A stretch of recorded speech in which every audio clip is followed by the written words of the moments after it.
So muli, welcome sa ating discussion para sa ating bagong module para sa week na ito at tatalakayin natin ang main branches of philosophy.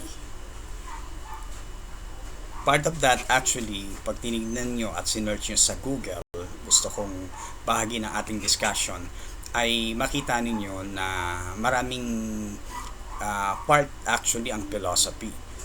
In fact, dun sa ating module, which is hindi ako ang writer, in-specify niya, I think, 5 or 6 branches. Pero pag ating tinignan, yung tinatawag lang natin main branches of philosophy, we can actually come up with 3. Okay? At yan ang titignan natin dito sa main branches of philosophy.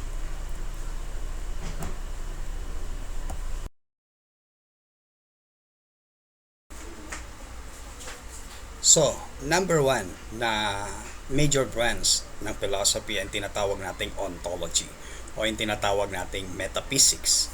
Metaphysics is actually a major branch and it concerns existence and nature of things that exist. It studies the makeup, function, and organization of reality in general. This might include, of course, when we say things that exist, it could be material, usually seen, or can't be seen. So that would include even those that cannot be measured and observed, such as God and virtue. That's why metaphysics is the science of the first. So as we know, as according to Plato, part of the development of philosophy is what we call the sense of wonder.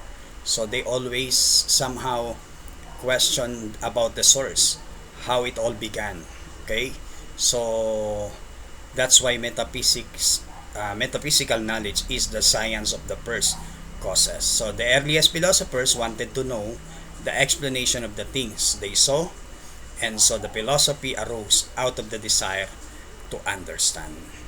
That's why Plato emphasizes that part of philosophy is having the sense of wonders. Although during that time they speculate because they do not have any tools or technology to verify whether a particular things, objects is really came from a particular source or cause. That's why even during that time, uso yung mythology. Yung mga goddess, so they simply interpreted na lahat ng ito ay connected. So kapag umuulan, kapag kumukulog, usually they interpret it as part ng development do sa tinatawag nating mythology na nag-aaway yung mga Diyos o kung ano-ano man. So that's the first one, yung tinatawag nating metaphysics.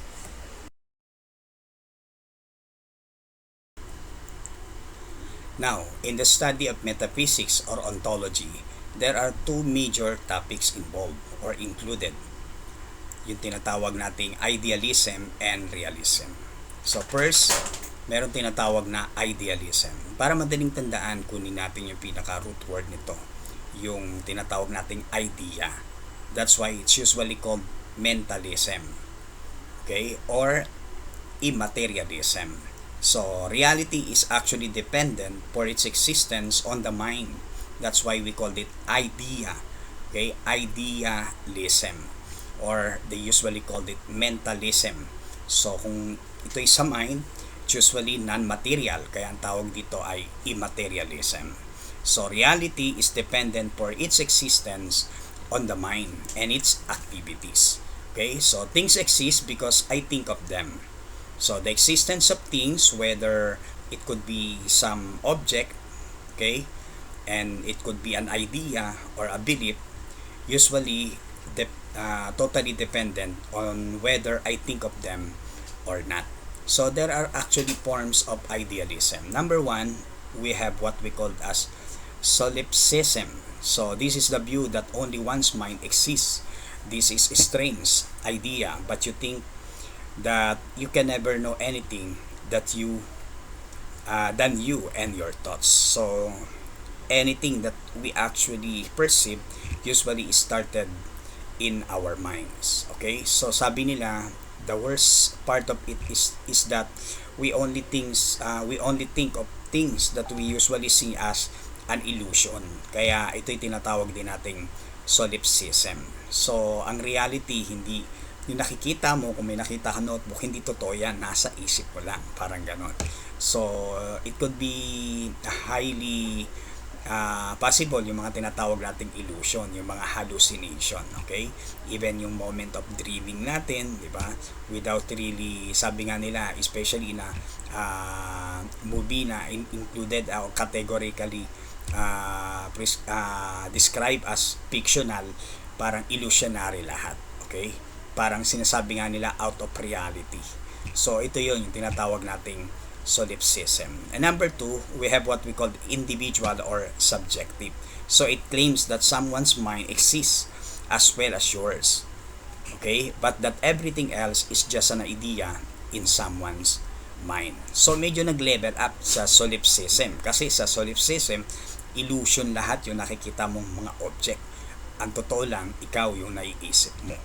Okay? Pero dito sa individual or subjective, sabi dyan ay someone's mind exists as well as yours. So hindi na lang ikaw, kundi ibang tao din possible na nag-exist. Kaya nga ang issue sa idealism, totoo ba siya dahil naiisip ko, o paano kung hindi ko na siya naiisip? Okay? So possible dito sa individual o subjective, merong ibang tao na nakakaisip, kaya that would be considered as reality. Okay, so third, we have what we call a social idealism. So it claims that everything other than the society, culture, or linguistic group is considered to be a sort of overarching mind. So lahat ng nag-i-exist, including the culture, society, yan ay extension lang ng kakayahan natin at mag-isip at makonsip sa ating isipan lahat ng mga bagay na yan. So kaya later on, ang basic question ay nagtalo-talo mga philosopher at that time.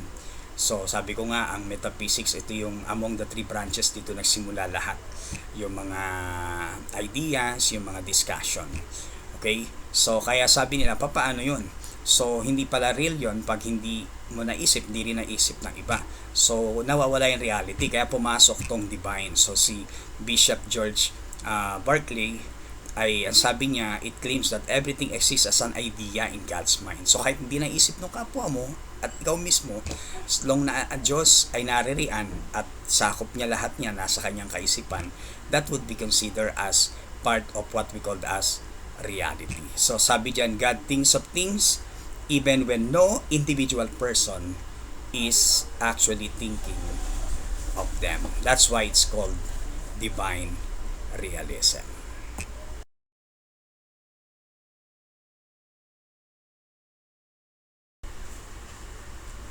Secondly, we have what we call the realism. So things exist even without thinking about them. So the existence of things are actually dependent of one's mind. Independent. So take note of that. Not dependent, but independent. So yung idealism kanina ay dependent on the mind. Okay, ito naman independent of one's mind, and yet can be known that matter is real and that it is separate from our perceptions. You may not see it, hear it, or feel it, but it nevertheless exists. That's why it's called realism. Okay, so kung idealism is totally dependent of one's mind or other minds, other people's mind or God's mind, dito sa realism ay totally independent of anyone's mind. Okay?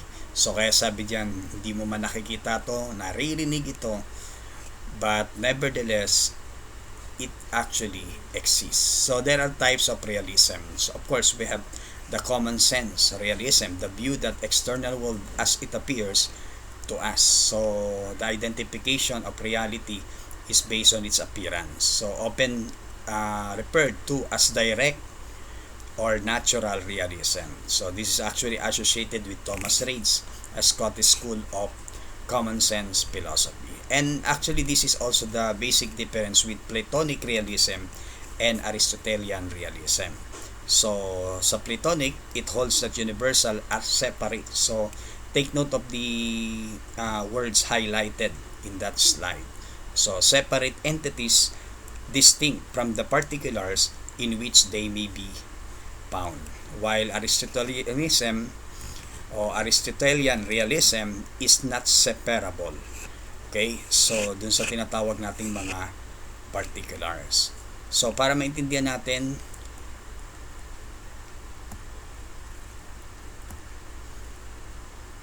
may papakita akong slide na susunod. Okay? Yan. Diyan sa slides na yan, makikita nyo yung tinatawag nating universals. So, yan yung basic difference at pinagtalunan dalawang philosopher sa idealism, si Aristotle at si Plato. And take note nauna si Plato before Aristotle. So, sabi natin kanina, si Aristotle, si Plato, sinasabi niya they are not separate, universal doon sa tinatawag natin mga particular things. Pero si Aristotle ay hindi. Sabi niya they are not separated. Yun sa reality based dun sa ating nakikita, dun sa ating mga particulars appearances. Okay? So ito yun, tignan natin. So may yung essence of, basahin muna natin. So sabi diyan, universal are concepts that can be applied to any number of particular things or qualities as Aristotle had called them.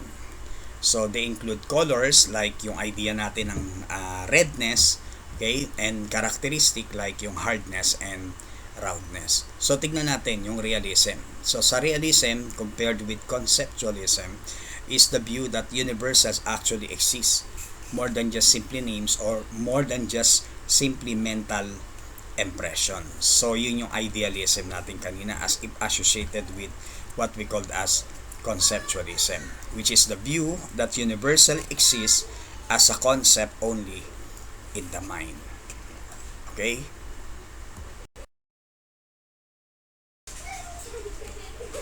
Now, let's go to second major branches in philosophy, and this is actually what we call as epistemology. It is the study of the nature of knowledge and how it can be achieved. So, epistemology is also called the theory of knowledge. So, kung ang metaphysics, it's more of being. So, in epistemology, it's more of what we call as knowing. Okay? The knowledge. Although there are somehow what we call as overlapping. Okay? So, there are two major approaches in attaining knowledge as associated with this what we call as epistemology. So, number one, we have rationalism. So, kaya naririnig natin usually, di ba? You need to be rational. So, it simply emphasizes the attainment of knowledge through the process of reasoning.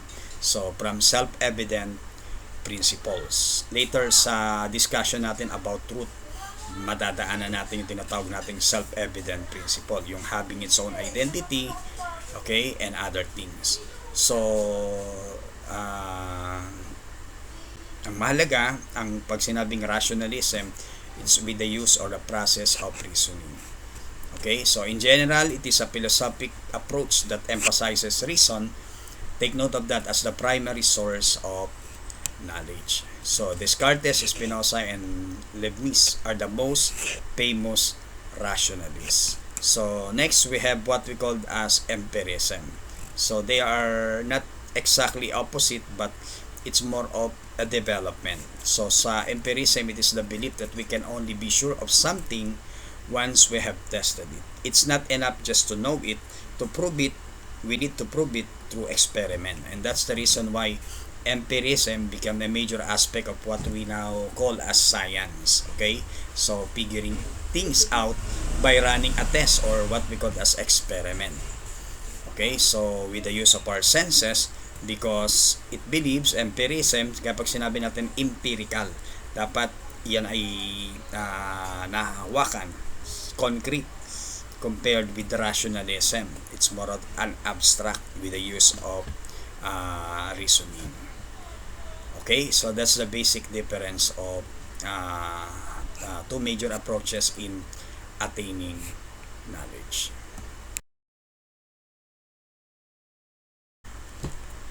Okay, let's move on as part of the second branch of philosophy, epistemology, associated with that, although as I said before, minsan inihiwalay siya as major. Pero actually under siya ng major branch ng epistemology, yung tinatawag natin ngayon na logic.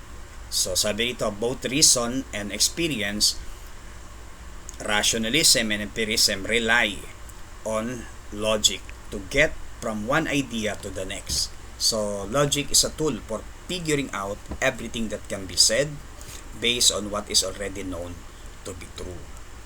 Okay, so we have two approaches in tinatawag nating logical reasoning. So we have what we call number one, deduction. It is the process of determining what is true based on what is already known to be true. So na-discuss na natin to before, and hopefully magkaroon ako ng hiwalay na video lesson associated with this. So we have syllogism. Ito yung kay Aristotle. So we have usually three parts, that the first premise and the second, then you end up in conclusion. Okay, so this is the most common deduction as used by Aristotle about Socrates. So premise 1, all men are mortal. Premise 2, Socrates is man. So therefore Socrates is mortal. So basically pag kinancel mo yung repeated words doon sa premise 1 and sa premise 2, you come up with the conclusion. So ano ba yung naulit na salita doon sa premise 1 at saka sa premise 2? So pag tinignan nyo is what? Men o man pagdating sa premise 2. Kaya pag kinancel nyo yun, actually magka-come up ka dun sa conclusion na Socrates is mortal. So hopefully magbibigay pa ako ng maraming examples sa hiwalay na video lesson ko associated with this Aristotle syllogism. Okay, number 2 under logical reasoning is we have what we call induction. So induction is drawing conclusion from particular evidence. So kabaligtaran siya ng induction. Usually you begin with general, then you end up in particular. So sa induction, you start with a particular, then you end up in general. So if certain things are true, we can induce that other things of the same kind will probably be true. Okay, so ito yung comparison. Like deduction, induction moves from one premise to conclusion. But unlike deduction, induction leads to conclusion that may not be true. Take note of that, even if the premises are true. Titignan natin yan mamaya. Okay? So, sabi dyan, inductive conclusion are only probable, not certain. So, for example, if we want to know color the crows can be, and we go out, sabi dyan, and find a good number of crows, and all of them are black. So, it's pretty good, a good bet that all crows are black. So, but can we be sure? Even seeing a million of black crows doesn't mean for certain that there is not a crow out there somewhere that is lime green. So the best we can do is to say that all crows, yung pinaka-keyword, are probably black. Okay? So kaya ang sabi dyan ay the probability. Okay? Kaya probably be true. Kasi baka in the future, later on, may mag-appear. Pero based on the present immediate evidence, we can come up with a conclusion that all crows are black. Okay? So, that's all.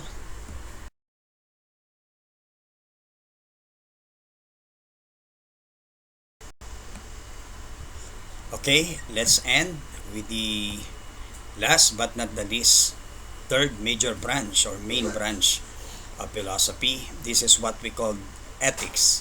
So philosophers use the terms morality and ethics to refer to how people should act. A moral act or an ethical act is actually the right thing to do. So an immoral act or an ethical act is wrong. Questions about how to act then are also questions about good and bad. So the first one is actually the metaphysics is associated with the area of being. The second one branch of philosophy associated with knowing. While this last part, this what we call ethics, is actually associated with doing. So, actually, napakarami ng mga tinatawag nating ethical philosophies. But I only choose the four principal. I choose this because this is somehow very useful even at this present time. So, we have number one, utilitarianism. The moral worth of an act is actually judged according to the goodness and badness of its effects. So, in ESP, Edukasyon sa Pagpapakatao, grade 10, actually, na-handle ko rin yun. So, ito ay mas nilalakay. Especially si Kant and other philosophers. So, ang kabutihan, ang pagiging tama ng isang kilos ay batay sa epekto, yung kahihinatnan. Okay? So, that's what we call as utilitarianism. Of course, yung pangkalahatang epekto ang tinutukoy natin. Secondly, we have the golden mean. So, this is actually taken according to Plato. So, it's more of moderation or temperance. So, the avoidance of extreme. Hindi sobra, hindi kulang. So, marami mga karakteristik na tinutukoy dyan. So, di ba, kapag sobra yung ating, when it comes to emotions, hindi dapat very passive, hindi rin dapat sobra active, being aggressive. So, may mga different identification of application of this, what we call as golden mean.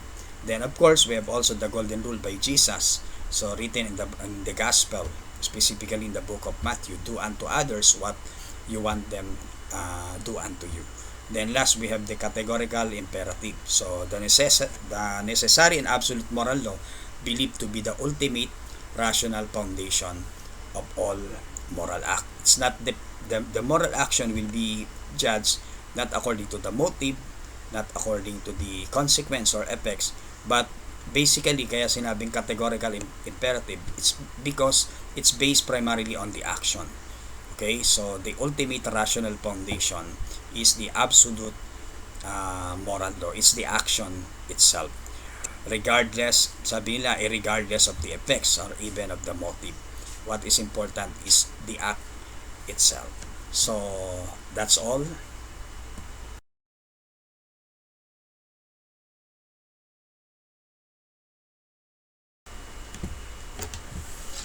Okay, as we end, so I have prepared an assessment for you to answer. So, number one, I will never, of course, let's read first the direction. So, write met if it refers to metaphysical, epi if to epistemology, and epi if to ethics. So, number one, I will never believe unless I see it. Okay? Better to give than to receive. Belief in ghosts is more common in rural areas. UFO is a great modern phenomenon. Then, number 5, 1 plus 1 equals 2. Number 6, Superman is one of America's all-time favorite movies. May S yan. Then 7, things must be proven through some investigations. 8, if there's a will, there's a way. Then 9, cancer kills millions of people around the world. And number 10, there is life after that. So as part of your review, nandiyan na rin yung mga answer. I hope ay marami kayong naitamang sagot. So thank you very much. Okay, as we end, so I prepared